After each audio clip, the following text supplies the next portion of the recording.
Semua tentu pernah sekolah, setidaknya sekolah SD, anak sekolah SD itu misal teman-temannya ikut ujian sekolah, lantas dia diperbolehkan tidak ikut, karena ujian sekolah sangat berat, dan sangat sulit soalnya, di kala SD kelas 1. Anak itu bisa saja berpikir, dan berkata kepada anak lain dengan senang.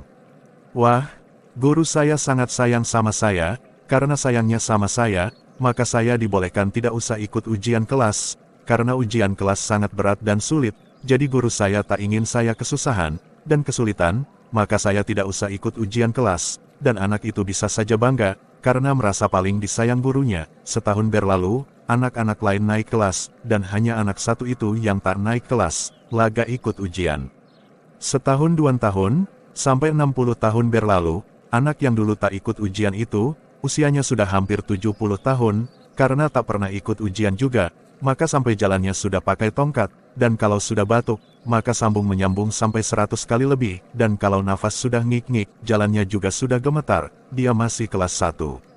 Bahkan cucu buyutnya sudah kuliah semua, karena dia masih merasa disayang guru, dan diperbolehkan tak ikut ujian, seragamnya masih bawah merah, celana kolor, dan atasan sudah warnanya entah berapa kali berganti itu bajunya, karena salah mengerti bahwa diuji itu adalah dibenci guru, padahal diberi ujian itu, agar biar naik kelas, agar dapat nilai, dan nilai itu yang akan ditulis di rapot, lah kalau gak ikut ujian, ya nilainya 0 semua, dan yang pasti, gak naik kelas. Siapa yang tak mau diuji itu, tak beda dengan kakek-kakek yang saya umpamakan itu, sudah kakek-kakek, masih sekolah SD juga selamanya, dan mempertahankan diri kelas 1. Dari Anas bin Malik, Nabi Shallallahu Alaihi Wasallam bersabda, jika Allah menginginkan kebaikan pada hamba, Dia akan segerakan hukumannya di dunia. Jika Allah menghendaki kejelekan padanya, Dia akan mengakhirkan balasan atas dosa yang ia perbuat, hingga akan ditunaikan pada hari kiamat kelak. H.R. Tirmidzi nomor 2396.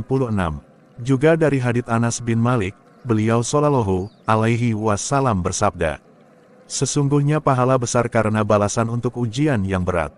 Sungguh, jika Allah mencintai suatu kaum, maka Dia akan menimpakan ujian untuk mereka. Barang siapa yang ridho, maka ia yang akan meraih ridho Allah. Barang siapa yang tidak suka, maka Allah pun akan murka.